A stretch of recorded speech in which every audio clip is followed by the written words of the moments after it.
I was asked by Saudi Arabia, Qatar, UAE, some others if we could put it off for 2 or 3 days, a short period of time, because they think that they are getting very close to making a deal.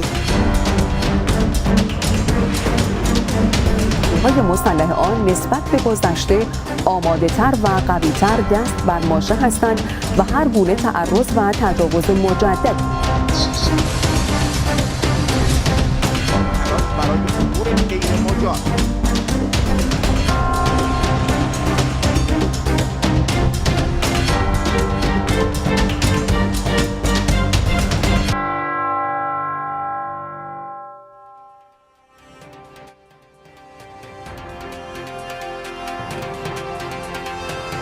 Saudara, ratusan anggota suku Bakhtiari Iran berkumpul di Teheran pada Senin waktu setempat untuk menyatakan kesetiaan mereka kepada pemimpin tertinggi Iran. Anggota suku Bakhtiari Iran dalam aksinya mengenakan pakaian tradisional putih dan hitam serta memegang senapan, meneriakkan slogan-slogan anti-AS dan juga anti-Israel dan memainkan musik rakyat di jalan-jalan ibu kota Iran. Suku ini, saudara, tinggal di beberapa provinsi di barat daya dan juga tengah Iran. Banyak di antara mereka masih hidup secara nomaden. نمیذاریم احدی از دشمنامون پاشون به خاکمون برسه. قبل از اینکه برسن اونجا نابودشون میکنیم. مذاکره با دشمن متجاوز و خونخوار و کودک کش ما نداریم. فقط میجنگیم تا متجاوز را از خاورمیانه حتی از کره زمین محو کنیم.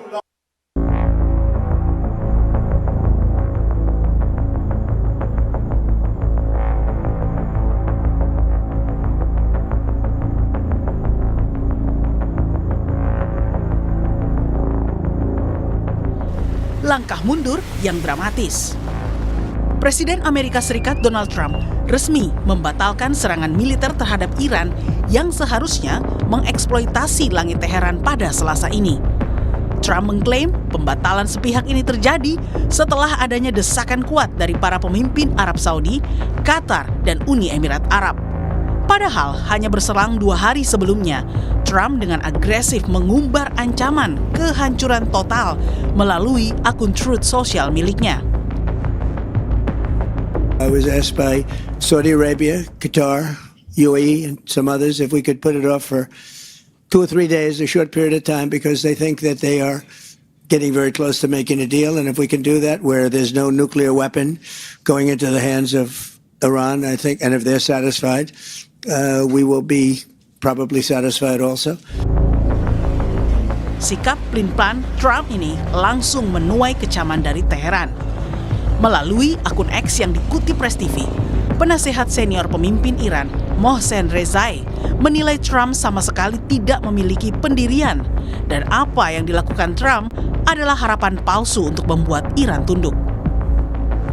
Di akun X-nya, penasehat senior pemimpin Iran Mohsen Rezai menulis, Presiden Trump menetapkan tenggat waktu untuk tindakan militer dan kemudian membatalkannya sendiri dengan harapan palsu untuk memaksa rakyat Iran dan pejabatnya tunduk.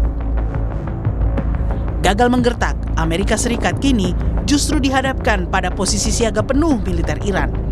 Kepala Komando Militer Gabungan Iran menegaskan, angkatan bersenjata mereka kini jauh lebih siap dan lebih kuat dari sebelumnya untuk meremukkan musuh. Ketegangan ini dipertegas juru bicara Kementerian Luar Negeri Iran, Esmail Baghaei. Tehran memastikan tidak akan tinggal diam dan siap membalas setiap jengkal serangan yang mengancam kedaulatan mereka.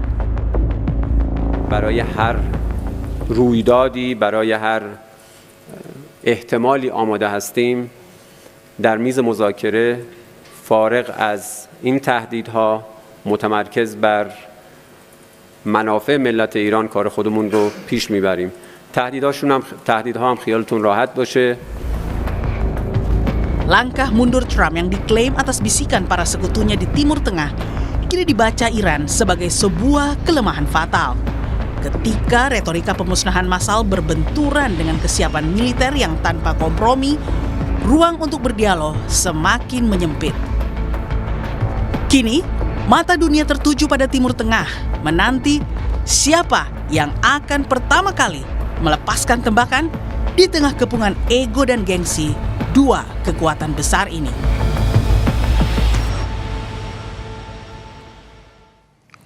Saudara, jika Trump beralasan menunda serangan ke Teheran karena permintaan sekutunya di Timur Tengah, lain halnya dengan Iran. Militer Iran tidak percaya ucapan Trump dan mereka mengaku siap hadapi ancaman dari Amerika Serikat. Lalu siapakah yang akan memulai serangan? Kita bahas bersama dengan peneliti senior Indo-Pacific Strategic Intelligence, Mbak Aisyah Kusumo Somantri, dan juga pakar PPAU, alumni US Air War College, Marsma Purnawirawan Anggu Sasongkojati yang telah hadir bersama kami di studio Kompas TV. Selamat petang, Mas Agung dan juga Mbak Aisyah. Selamat petang, Mas Yaser. Oke, saya ke Mas Agung dulu nih. Kalau kita lihat kan Amerika Serikat berdalih bahwa penundaan serangan karena permintaan sekutunya. Kalau kita lihat karakter Trump kan selama ini dikenal dengan sosok yang nekat, tidak peduli. Tapi kali ini ia mau mendengarkan sekutunya. Anda membacanya seperti apa? Itu adalah seorang yang transaksional. Sebagai seorang pialang dalam bisnis real estate dan pialang juga dalam bisnis perjudian, sangat transaksional. Jadi itu yang ingin dia tampilkan kepada orang adalah orang yang nggak mau berpikir panjang segala macam. Tapi sesungguhnya dari buku biografinya kita tahu bahwa Trump itu punya prinsip dalam bernegosiasi adalah attack, serang, kemudian deny, sangkal, dan terakhir twist atau dipelintir. Nah, sekarang dia menyerang dengan mengancam. Setelah itu dia akan menolak dengan mengatakan, ya saya batalkan karena ada orang lain yang minta ini dibatalkan. Jadi kemudian terakhir ya nanti dia akan memelintir bahwa ini adalah memang Trump memang Iran sudah setuju untuk menyerah, Amerika memang sudah hampir menang dan segala macam itu. Jadi memang itu adalah sifat cara Trump bernegosiasi yang juga orang Amerika sendiri juga itu nggak Amerika banget ya. Itu adalah gini. Jadi sesungguhnya yang diajukan oleh terakhir kali oleh proposal dari Iran adalah hal-hal yang memang bukan merupakan penyerahan diri. Iran menolak sepenuhnya untuk menyerahkan diri, menyerahkan semua uranium, patuh pada kemauan Amerika. Tapi tentu Iran setuju bahwa dia tidak akan membuat senjata nuklir, itu sudah nggak perlu diperdebatkan. Terus yang kedua mengenai yang tidak akan ada pengayaan lebih dari 60% dan nanti mungkin diserahkan ke negara ketiga dan sebagainya. Tapi intinya adalah karena Iran tahu betul bahwa Amerika juga sama-sama menderita soal ekonomi ini. Sekarang harga saham ambro, kemudian bursa efeknya juga ambro Amerika, dan kemudian petani Amerika sudah mau minggu 2 atau 2 minggu lagi harus ada fase tanam, dan pupuk juga terlalu mahal sehingga praktis 50% petani Amerika akan gagal atau tidak akan menanam karena nggak punya cukup uang, atau kalaupun menanam nanti juga karena mahalnya pupuk nanti dia tidak bisa untuk mendapatkan uang kembali untuk membayar angsuran. Jadi menurut Anda transaksional ini Trump lebih mempertimbangkan dampak dari beban ketika dia melakukan perang terbuka? Trump lebih diuntungkan dengan pembatalan ini. Dia selalu cari alasan untuk membatalkan serangannya karena serangan ini akan membuat negerinya juga akan menderita masalah ekonomi. Dan juga akan membuat, kenapa? Karena harga minyak pasti akan lebih naik lagi dan dia akan lebih menderita. Jadi justru dengan adanya permintaan dari Pakistan, permintaan dari negara Teluk, justru malah diuntungkan. Karena akan malah menurunkan harga minyak 120 turun jadi $10 kan sekarang gara-gara dia ngomong gitu. Jadi Trump itu sebetulnya harus mencari alasan apapun selama nggak memalukan dia agar jangan sampai melakukan serangan. Karena melakukan serangan sama aja dengan makin dalam menikam dirinya sendiri dengan belati. Bukan saja menikam Iran. Tapi kalau kita lihat ini, saya ke Mbak Aisyah, justru apa yang disampaikan Trump ini dinilai oleh Iran bahwa ini hanya harapan kosong supaya Iran tunduk. Jadi menurut Mbak Aisyah sendiri, apakah strategi Trump ini akan bersambut dengan Iran, atau justru Iran akan menyiapkan strategi baru untuk menghadapi ancaman serangan Amerika Serikat? Ya, terima kasih Mas Yaser. Nah, ini memang cukup menarik ya. Saya kira saya setuju dengan apa yang dikatakan oleh Pak Agung yang menyatakan bahwa memang Trump ini memiliki pola sebenarnya di dalam proses negosiasinya. Dia selalu melihat dirinya sendiri sebagai seorang deal maker ya, negosiasi handal. Tetapi di sisi lain sebenarnya kita bisa melihat adanya pola yang berulang dari bagaimana cara dia melakukan negosiasi. Yang pertama adalah dia melakukan sebenarnya sebuah tawaran yang impossible untuk kemudian bisa diambil oleh pihak yang satunya lagi. Lalu kemudian dia membiarkan efeknya terasa gitu ya. Nah, setelah itu melihat dari reaksi dari lawan negosiasinya, baru dia membatalkan hal tersebut dan memasukkan sebenarnya apa yang diinginkan. Dalam hal ini kita lihat bahwa efek yang kemudian diinginkan oleh Donald Trump ketika efeknya berusaha untuk di-sink in itu tidak terjadi oleh Iran. Oleh karena itu pada akhirnya ini ditarik kembali kata-katanya tanpa menghasilkan sesuatu. Nah, di satu sisi sebenarnya ini sempat terjadi di dalam beberapa kasus negosiasi, khususnya misalnya negosiasi tarif di antara Amerika Serikat dan UK. Saat itu Donald Trump juga mengancam mengenai kemudian masalah industri otomotif UK gitu ya. Tapi ternyata tujuan utamanya adalah memasukkan barang-barang agriculture Amerika Serikat dan itu berhasil. Permasalahannya dengan tipe negosiasi seperti itu kan mengerosi kepercayaan antara satu sama lain. Nah, di satu sisi kita kira yang namanya Iran di sini ini sudah mengetahui pola-pola seperti itu. Apalagi kita tahu bahwa di dalam negosiasi-negosiasi sebelumnya Amerika Serikat ini juga kan sudah mangkir beberapa kali dari perjanjian-perjanjian yang sudah dilakukan konsesi bersama Iran. Nah, di sisi lain sebenarnya Iran ini selama kemudian ceasefire kemarin itu sudah berhasil kemudian melakukan yang namanya adalah stockpiling kembali gitu ya. Jadi mereka memproduksi dalam jangka waktu yang cepat, lalu kemudian mereka mempersiapkan bahkan ya kemarin menyediakan pelatihan militer untuk masyarakatnya. Nah, di sisi lain sebenarnya Amerika Serikat ini kan hanya gertakan untuk kemudian bisa menyerang kembali. Karena permasalahan yang ada di Kongres saat ini adalah Donald Trump kemarin mengatakan bahwa ketika Power Act Resolution masalah perangnya sudah selesai dan kemudian ya Donald Trump juga berharap bahwa sebenarnya pertanggungjawaban terkait perang ini sudah selesai sampai di sana dan dia menggunakan sebenarnya retaliasi Iran sebagai basis untuk melakukan serangan baru. Permasalahannya kan dananya ini belum dipakai, sementara stockpile missile yang ada di Amerika Serikat sekarang sudah terpakai sekitar 50%. Jadi cukup menarik bagaimana kemudian ancaman tersebut digunakan oleh Donald Trump sementara dirinya sendiri tidak berada di dalam kapasitas prima untuk melakukan serangan baru. Dengan kata lain ini bisa bahasa awamnya nih Mas Agung, bisa dilihat bahwa sebenarnya kekuatan militer Amerika Serikat sendiri yang dibawa kendali Trump ini juga sudah mulai melemah begitu sehingga Trump sedang mencari exit strategis yang bisa menguntungkannya untuk keluar dari perang ini. Jangan dijawab dulu Mas Agung, kita lanjutkan perbincangan kita usai jeda, tetaplah bersama kami di Kompas Petang.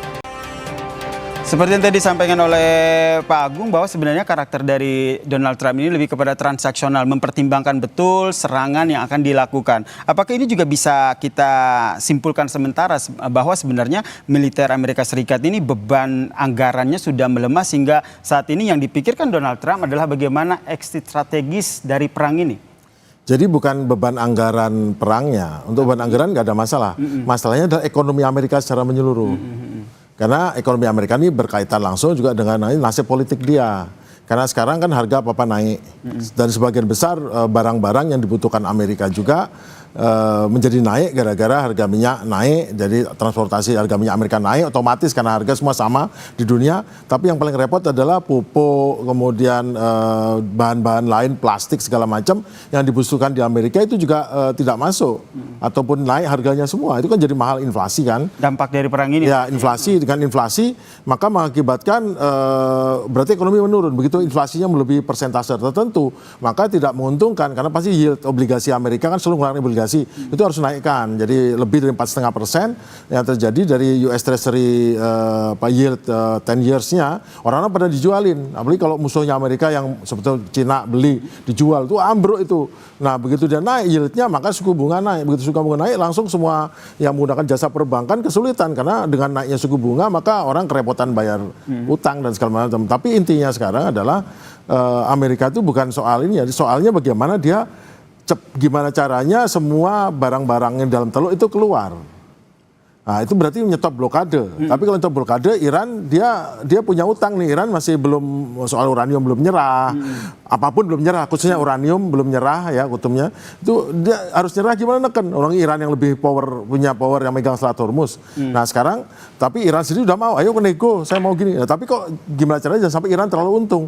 Sudah dia uraniumnya nanti sesuai keinginan Iran, bahwa dia bisa tetap memperkaya, kemudian nanti dia dapat uangnya kembali. Malah untung lah itu. Nah, gimana caranya jangan sampai Iran terlalu untung dan Amerika tidak terlalu loose. Tetapi yang dipertaruhkan oleh Amerika sekarang adalah hegemoninya di daerah situ. Tadinya dia penguasa semua di Teluk itu partnernya. Sekarang belum tentu jadi partnernya dan dia tidak terlalu powerful, tidak berhasil menunjukkan bahwa dia bisa membela orang-orang itu dan Iran menjadi kuat. Nah, ini jadi dilema. Dilema yang saat ini tengah dipikirkan oleh Donald Trump ya. Apa sebenarnya langkah yang harus diambil oleh Donald Trump? Jadi sekarang exit strateginya Donald Trump adalah bagaimana caranya biar dia pergi, tidak kalah, dan yang paling repot adalah memuaskan anak kecil nama Israel. Yang selalu para Zionis ini kan yang lebih repot itu bukan Zionis di Israel tapi Zionis di Amerika yang bukan orang Yahudi tapi lebih membela ini seolah-olah karena mereka hidupnya, ekonominya, rezekinya dari bisnis Zionisme, bisnis jualan menjual nyawa orang, menjual apapun untuk mendapatkan uang dari situ, kan itu yang jadi masalah besar. Baik. Kalau Mbak Aisyah sendiri melihatnya itu dari sisi Amerika Serikat, dari Iran sendiri Anda melihatnya seperti apa? Karena kalau selama ini kita lihat strateginya Iran nampaknya lebih kepada defense gitu, tidak pernah menyerang dulu, terus itu selalu merespons apa yang dilakukan oleh Amerika Serikat. Strateginya akan tetap sama atau akan ada perubahan? Ya, saya kira sekarang di sini Iran ini memang berada di dalam posisi defense dan kalau kita lihat dari awal peperangan ini polanya itu selalu sebenarnya retaliasi terhadap serangan Amerika Serikat. Jadi tidak ada sebenarnya ceritanya Iran ini melakukan ofensif terlebih dahulu terhadap AS ya, selalu sebagai respon atas apa yang kemudian dilakukan oleh Amerika Serikat dan Israel. Lalu kemudian itu yang kemudian menjadi ya patokan dari tangga eskalasi. Tetapi kan narasi-narasi yang kemudian disebutkan oleh Amerika Serikat ini agak berbeda karena apa yang kemudian kemarin dikatakan oleh Donald Trump khususnya ya ke Kongres itu adalah mereka membutuhkan sebenarnya perang lebih lanjut karena Iran itu melakukan the act of war atas blokade ilegal yang dilakukan oleh Amerika Serikat. Nah ini kan menarik. Nah sampai di sini saya kira ini juga sebenarnya merupakan hal yang sulit oleh Amerika Serikat karena melakukan peperangan di laut dan kemudian udara ini merupakan sesuatu yang sebenarnya sangat mahal. Kalau dalam piramida cost of war ya itu merupakan dua hal yang kemudian berada di puncak paling atas yaitu paling mahal. Tetapi untuk bisa melakukan ya serangan darat nanti ke depannya ini juga akan sulit untuk dilakukan. Kenapa? Karena pertama ini permasalahan terkait beban politik. Yang kedua ini adalah permasalahan terkait waktu. Karena sebentar lagi ini akan ada musim panas dan ini akan sangat sulit untuk dilakukan gitu ya. Jadi sekarang Amerika Serikat ini berada di dalam posisi yang sebenarnya agak terjebak di sini. Nah, Iran saya rasa di sini mereka berusaha untuk kemudian ya melakukan sebenarnya negosiasi sebisa mungkin. Tetapi melihat bahwa Amerika Serikat tidak mau melepaskan sebenarnya cengkramannya terhadap Selat Hormuz, saya kira sebenarnya Iran ini mau tidak mau harus bertahan juga. Karena apa? Ini masalah existential threat untuk Iran gitu ya. Kalau dia mundur, jelas sekali bahwa Iran akan lebih dirugikan karena ya pemerintahannya tidak akan bertahan ke depannya. Baik, kalau terakhir ke Mas Agung, kalau seandainya kata Mbak Aisyah bahwa Amerika Serikat sekarang dalam posisi terjebak begitu. Jadi pertanyaannya apa langkah yang menurut Anda akan diambil oleh Amerika Serikat, Donald Trump khususnya dalam peperangan ini? Negara Teluk ini kan ikut terlibat sekarang. 3 negara, Arab Saudi, Qatar, dan Uni Emirat yang tadinya pengen nyerang Iran, ini sekarang sama-sama minta sama Trump jangan serang karena mereka tahu bahwa saat ini Iran sudah siap untuk mengirimkan ratusan atau mungkin ribuan rudal dan drone-nya untuk langsung menyasar ke Aramco, ladang minyak Aramco di Saudi, kemudian reaktor nuklir di Bushehr di Uni Emirat dan di Qatar juga, dan langsung menyerang dan akan menghancurkan dan yang pasti akan membuat negara-negara itu nggak bisa jalan karena desanilasinya akan rusak. Pertama, desalinasi secara fisik. Yang kedua, sistem listriknya. Bila sistem listriknya dihancurkan, maka praktis rakyat-rakyat di daerah itu tidak akan bisa mendapatkan air. Nah, itu yang masalah terbesar. Dan masalah terbesar Amerika juga bila tidak selesai, maka bila terjadi inflasi dan resesi, maka nanti pasti sebagian rakyat Amerika yang tadinya memilih Trump akan tidak milih dalam pemilu setelah pada bulan November nanti. Akibatnya nanti Republikan tidak mayoritas, nanti pada saat di Kongres akan diajukan untuk impeachment atau pemaksulan Trump, kemungkinan akan terjadi. walaupun tidak dimaksudkan, mungkin Trump akan kehilangan hak-haknya dengan dibatasi undang-undang yang membuat Trump tidak bisa lagi melakukan semaunya seperti sekarang ini. Itu yang terjadi, sehingga ya pilihan bagi Trump adalah ini cara terbaik, karena menyerang dia rugi, berhenti dia ruginya lebih sedikit, dan bisa walk away kalau ada orang lain yang bersedia untuk menanggung kerugiannya Iran seperti negara teluk, mungkin lebih baik bagi Amerika. Jadi sekarang memang yang lebih baik bagi Amerika adalah tidak menyerang. Kalau menyerang akan lebih merugikan dia. Yang untung cuma satu, Israel, itu aja. Oke, ini yang tengah dipikirkan oleh Donald Trump, dan juga mungkin yang jadi pertimbangan juga upaya menuju negosiasi ya. Ini jadi harapan kita bersama ya, Betul. Mas Agung dan juga Mbak Esa, ada negosiasi sehingga peperangan yang terjadi di Timur Tengah ini bisa segera selesai begitu. Terima kasih buat perspektifnya Mbak Esa dan juga Pak Agung Sasongkojati telah berbagi perspektif di Kompas Petang. Salam sehat semuanya. Terima kasih Mas Yaser, selamat sore. Terima kasih.